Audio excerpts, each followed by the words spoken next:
Welcome into another edition of the Locked On Knicks podcast. Last episode, we talked about Julius Randle's upcoming extension negotiations, kind of a big picture overview and what it would look like if he eventually stays on the Knicks. This episode, we talk about how those negotiations could actually go down and how much leverage does Julius Randle have? How many teams across the league are interested in his services, whether via trade or down the road via free agency? We get into it now on Locked On Knicks. You are Locked On Knicks, your daily New York Knicks podcast, part of the Locked On Podcast Network, your team every day.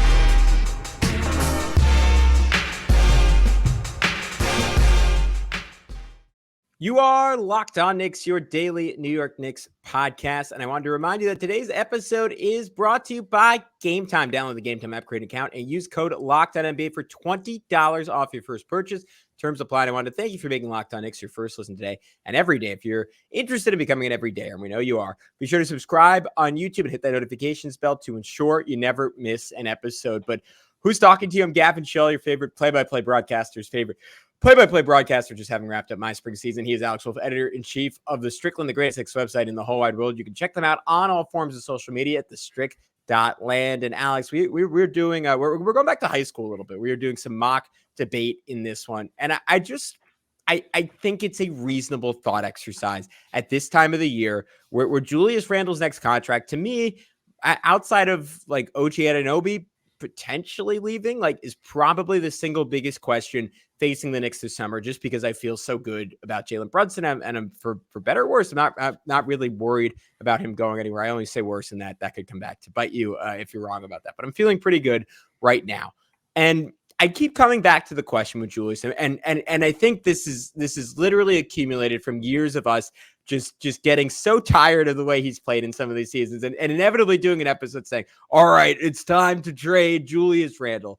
And I think we kind of always in those episodes here, all right, where would we trade him? And then we're like, all right, we're at 40 minutes. Let's just call it an episode. And we never really get that far down the road. And I think right now it's a more pressing and interesting question than ever, given where he's at in his career, given what the Knicks are at as a team, which is on the precipice of greatness, perhaps. And just in terms of these negotiations, like generally, look at what Dan Hurley just did with UConn. He kind of played the Lakers to get a bigger contract. Who does Julius Randle have to play the Knicks off of? Yeah, I guess that is sort of the big question. And, it'd be like, you'd have to start thinking about, okay, well, who could have cap space next offseason, which is kind of tricky because there's a lot of teams that are actually going to have cap space this offseason. And I think that we're going to see over time less and less team. And we sort of already have that. Big NBA free agency periods aren't as much of a thing anymore. There's no more like summer of 2010s. There's not 6-7 stars hitting the market in one single free agency, because the money at this point is in extensions. That's it. Like, the ultimate goal is to hit that super max extension with your team, which is, you'll hit free agency first sometimes to get that, and, secure that bigger number. But, you do it. And then there's sort of an unspoken agreement of like, yeah, okay, I'm going to sign that like the second that I can, because I can get so much more money with you guys.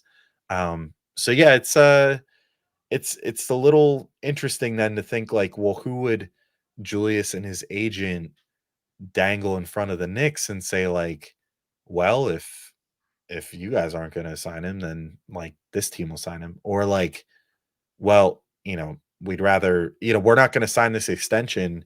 And then the Knicks go, oh man, like we actually kind of think that he's going to leave this summer. And then maybe as soon as this year, this trade deadline, go like, okay, like maybe it's time to just trade him then, because if we don't know that we're going to retain his services, like we can't lose a 2-time All-NBA, 3-time All-Star player for nothing next offseason because of where we're going to be at with our cap situation, with all the other players that we have to pay this offseason, and guys whose extensions are kicking in and everything else going forward.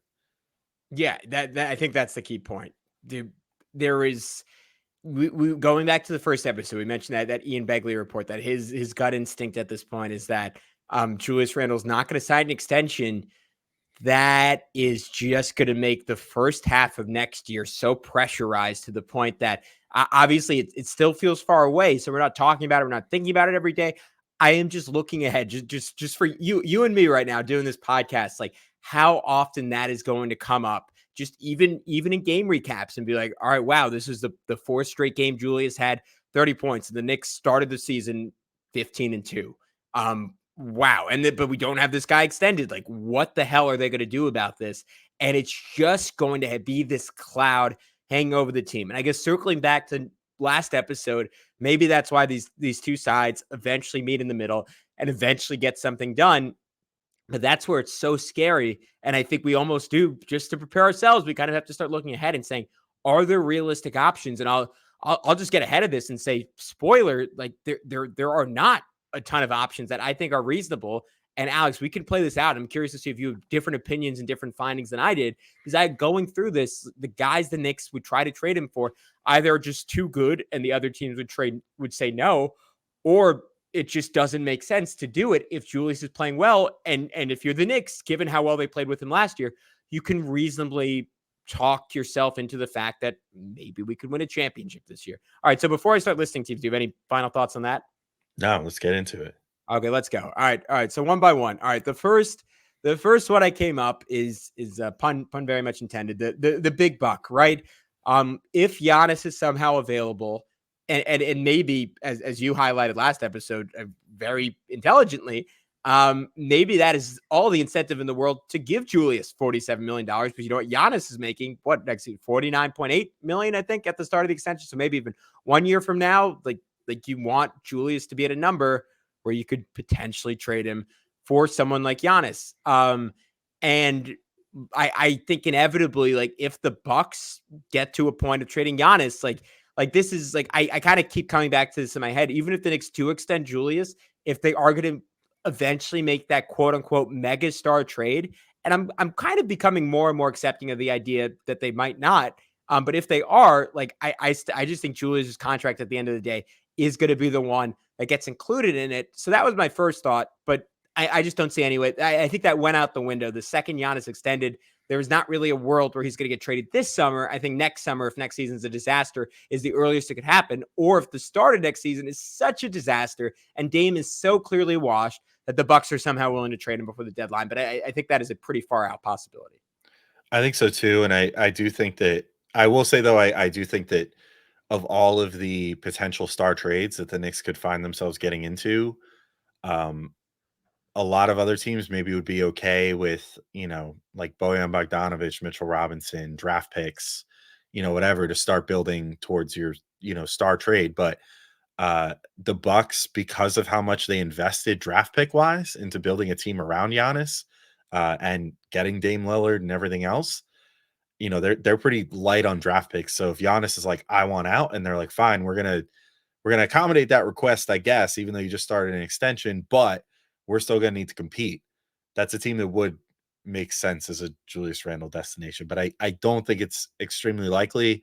We didn't go into it saying that we would do this, but I'm going to do it anyway because we did percentages on the last episode. I'm going to say I would put that at like a 10 to 15% chance right now.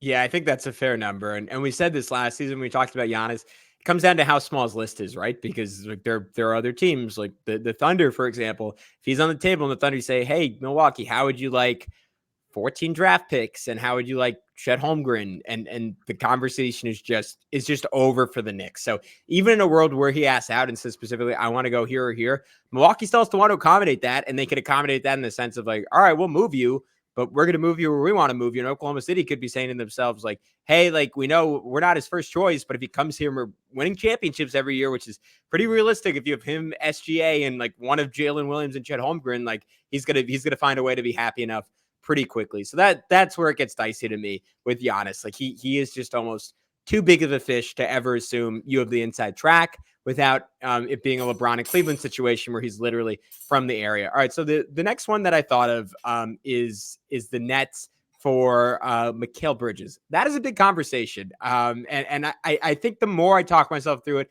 the less realistic I see it being, but I'm curious if you have a different perspective on it. So we'll get into that next on Locked On Knicks.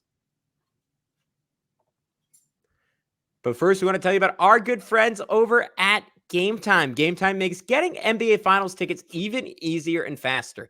prices on the Game Time app actually go down the closer it gets to tip off. With killer last minute deals, all in prices, views from your seat, and their lowest price guarantee, Game Time takes the guesswork out of buying NBA tickets. So I got a chance to experience Game Time firsthand when I was in Phoenix this summer, and I really wanted the opportunity to go to a Knicks Suns game. And I was saying, all right, I'm buying for 5 people though. They're not necessarily Knicks fans. I don't want to push them into buying crazy expensive seats with me.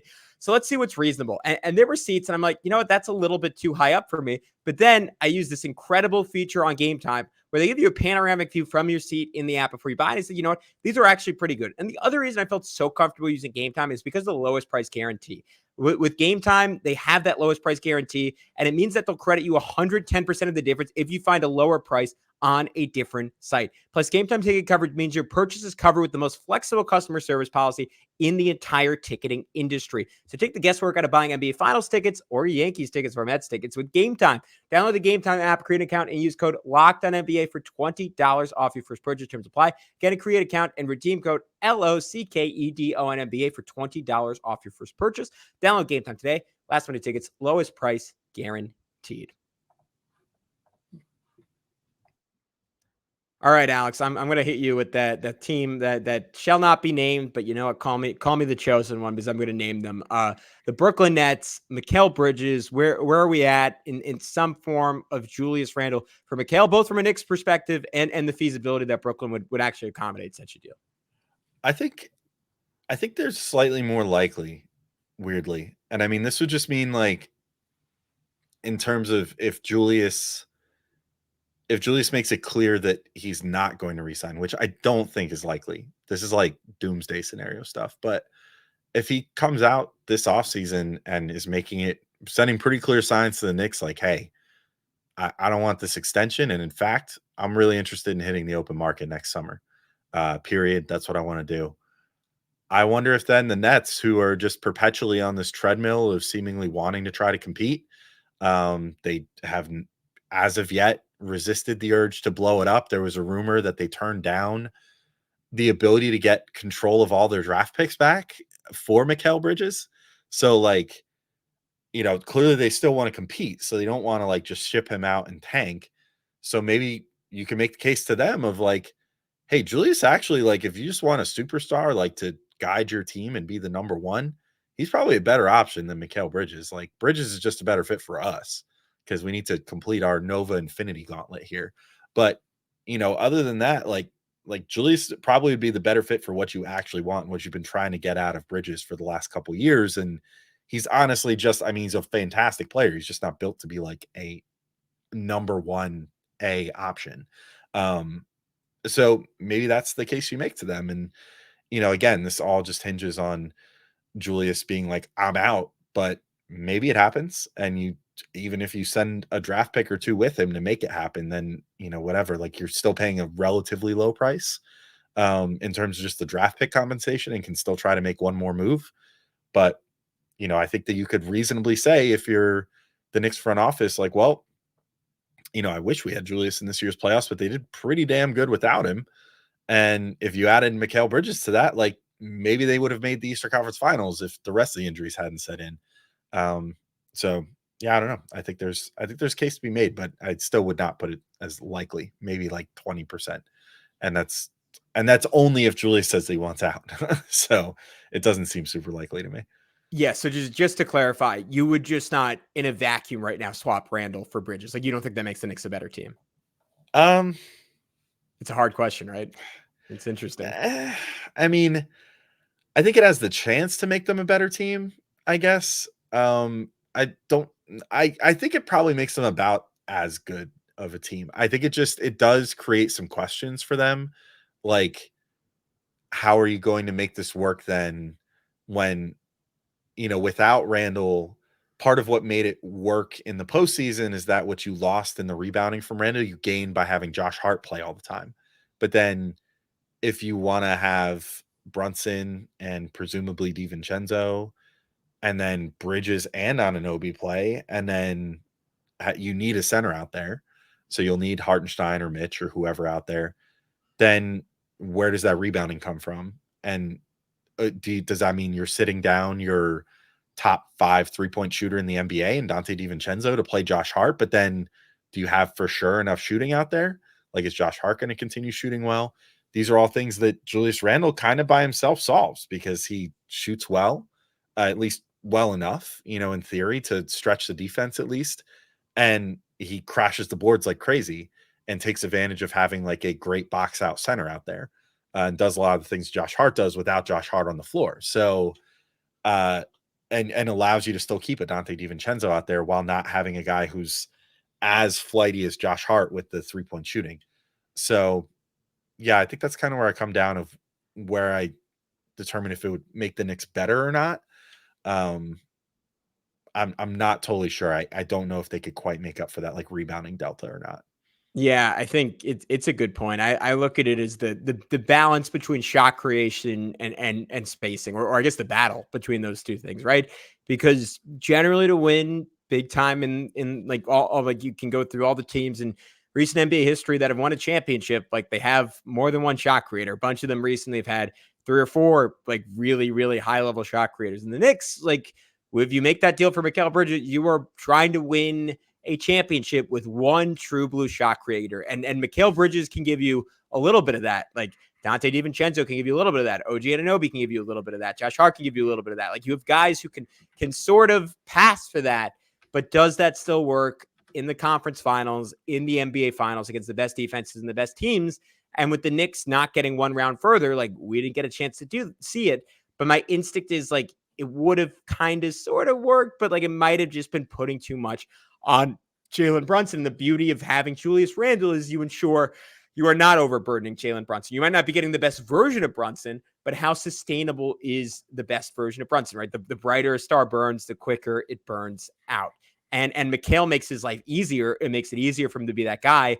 And he's shown in Brooklyn, like he can have stretches where he is a go-to scorer. You probably have the best defense in basketball, bar none, between him and Anunoby, Hartenstein, Mitchell Robinson, some combo of Hart, Deuce, and Dante. Like that part is really appealing. But I'm with you. Like I don't think it's such a clear upgrade that it's maybe worth shaking up your team. It is just such a chemistry guarantee, though, because we know how all those guys fit. So I think it's an ongoing, interesting question. I think it's a moot point because I think ultimately the Nets will not view it the way you view it. I think they're going to see that Bridges is younger, cheaper, and healthier. And that's not to say that Julius is unhealthy because he mostly is other than the shoulder. It's just to say that Bridges is the single healthiest player in modern NBA history.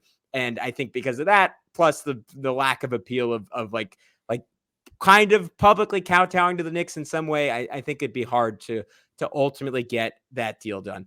All right, we are going to move on. We will do some quick hitters in terms of teams that the Knicks could trade him for, and we're going to do some free agency stuff. All that next on Locked On Knicks.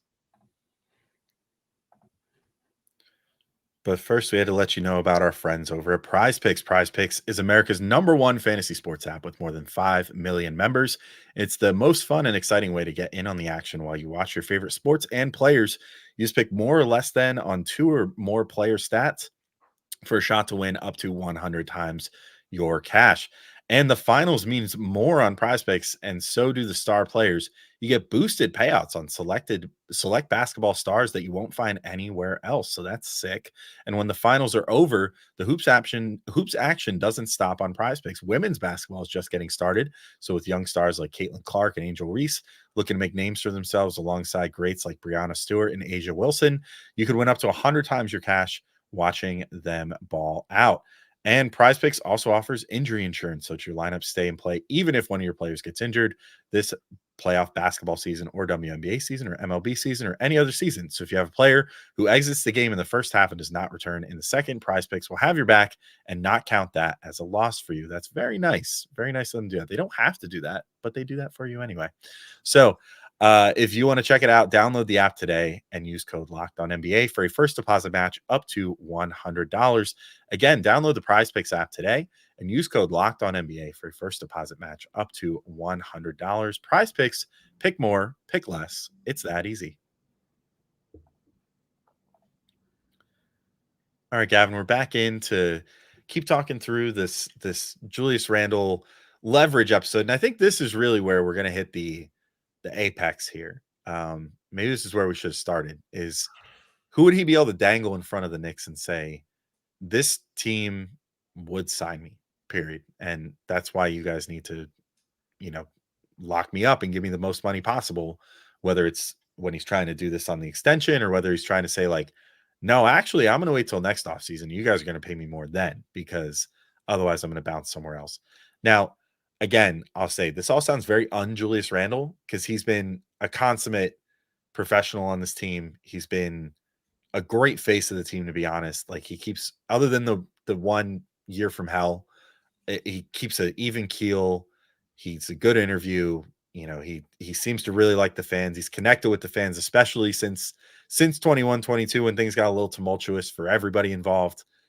I think he's really connected well with the fans and, you know, his family and his kids and his wife and everybody else just seems to be a great part of the community. And he's literally gone ahead and cost himself money potentially to stay with this team once before. So I don't think this is super likely, but assuming they did do that, are the Knicks in a winning position here? Like what are some of the teams that could even come knocking and be like, or that Julius and his agent could dangle as soon as this offseason and be like, hey, if you guys don't do this offseason, like next offseason, we can get more money and I'm ready to finally get paid. So let's hammer this out and give me the most money possible somehow. So I want to get to that. I want to mention one final trade team only because I feel, one, they're the most realistic. Two, they are the closest to the question you just asked me, in that if the Knicks feel like they are going to lose Julius and the other things don't work out, and like there were some pie in the sky names like we don't even have to mention. But I think this is the eject button on Julius Randle. And that is the Minnesota Timberwolves and a flip for Karl-Anthony Towns.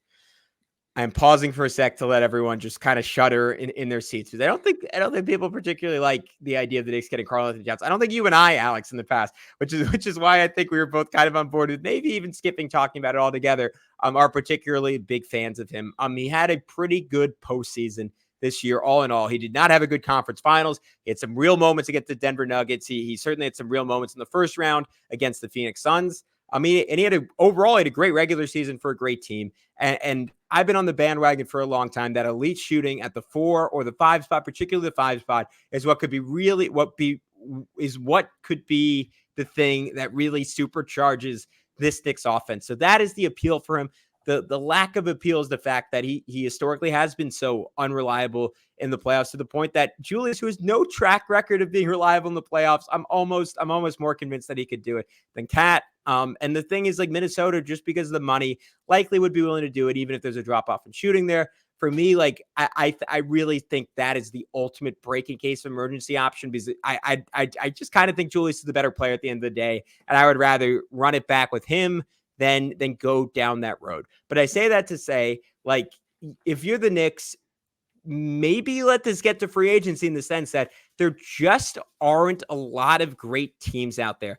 To me, weirdly enough, the one I sort of came back to that would just sneakily, if Julius was just saying, like, I feel disrespected by the Knicks, I want to send a message and get the most money possible, I kind of went to the Charlotte Hornets. And that's not a name I've ever heard associated with them. I don't know how realistic that is. I don't know how much Charlotte's new front office is into the idea of him as a player.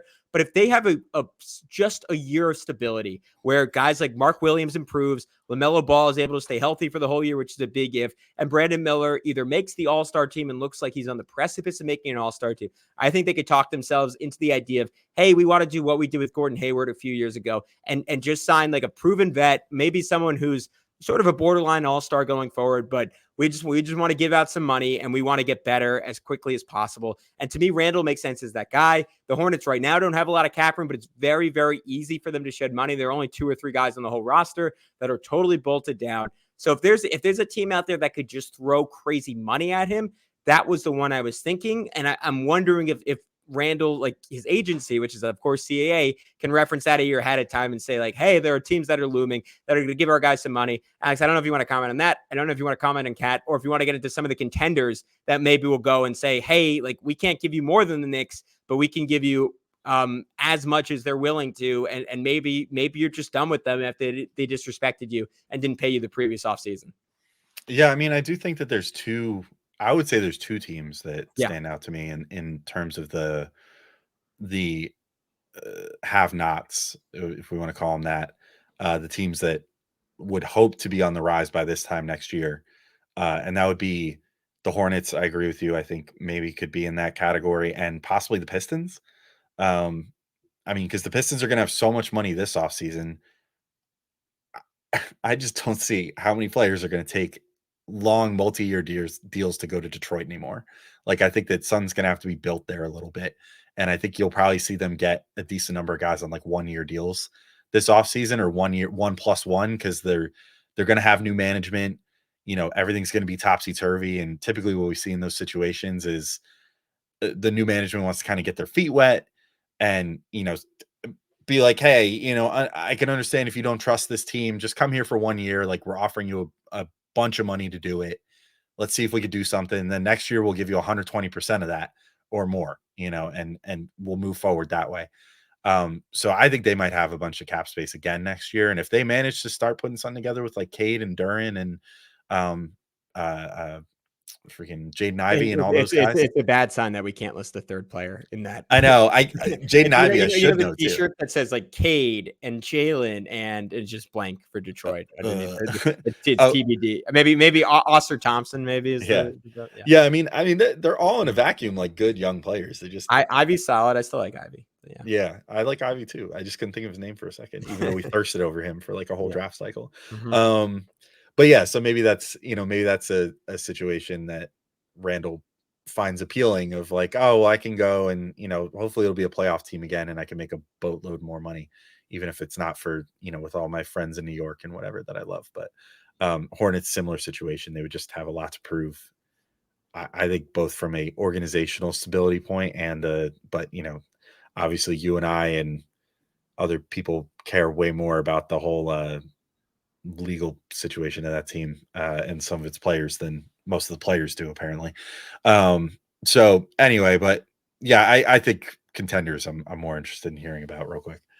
All right, so let's run through. Let's do this one by one. All right, the first team I had down is the team that might steal Isaiah Hartenstein with us this summer. So I'm just gonna say it now. If they get Hartenstein, I'm not sure if we've ever done a crossover with him, but Rylan Stiles preemptively banned from this podcast. So I'm going to host a Locked on Thunder, and he's a fantastic guy and he's very smart. So it would make me sad, but I'm saying that right now. If they get Julius Randle, I don't know. We're gonna have to go to David Locke and say, hey man, it's us or him. It's us or him. And you just have to cancel the whole show. You can't get a new host. All right. Anyways, they'll have room ultimately, like unless they make them all move this summer, which they could. Even Hartenstein, like, makes it a little bit more dicey for them. I think Julius makes a lot of sense for them as a player, because like, what were they lacking? They were lacking rebounding, but they wanted rebounding and they wanted physicality, but they didn't want that to take away from their ability to shoot threes, to spread the ball around, to attack off the dribble, and to play Chet near the freaking rim and play him as a center. And you know what? Julius checks every single one of those boxes. So I think there's appeal there. I think the issue there is, like, if you're going to get him to go to Oklahoma City, you were giving him the most money you could possibly give him. And they're going to have to pay Jalen. They already paid Shea, I think. If not, they're going to have to pay Shea, and they're going to have to pay Chet. So that's where that gets a little dicey. But just in terms of player fit, I think that makes some sense. Yeah, I could possibly see that. I mean, I think it's just, are they going to be able to still have that much space going into next year, which is the big thing. So it's going to really depend on how they spend their money this coming off season, I guess, and how confident they would be that they can clear more space, because they're sort of in that position where guys are going to start getting paid sooner than later. And as they try to build this roster. Can I ask this? Do they steal Hartenstein and then sign and trade him back to us in kind of the ultimate Sam Presti move? That would be hilarious. I guess they would have to, yeah, like, he's the matching salary. It's like, well, we'll just do that. And it's like, okay, better than nothing, right? Yeah. Okay. I mean, I guess we'll take him back. That's fine. Yeah. I mean, that would be the ultimate Presti move. I will say, like, just from a pure basketball fit perspective, they're one of the most attractive destinations in the entire NBA. They were the number 1 seed this year. They're clearly just a couple vets away from being a real deal contender, or just a couple years of maturation away from being a real deal contender, just like the Thunder of the past. Hopefully it works out better for them this time around than it did with the old Thunder core. But yeah, I mean, if it's on the table and it's a possibility, I could see him swapping one orange and blue for another potentially. So I would, if they were able to create that much space for him, I would say that, maybe that would become a 50-50 scenario almost. Especially Okay. especially because he's from Texas too, which is close to Oklahoma City. So that's important to consider too. That's a great point. All right. The Sixers, I am, if you want to comment on, you can. I'm not going to go too far into this one. I think that is only if they strike out this summer, and just given like the amount of tension about the Embiid situation and the urgency, just because centers don't really age well, especially guys that are injured a whole lot. I just think there's too much urgency there to figure out this summer. I doubt they roll over their cap space. I guess would be my point there.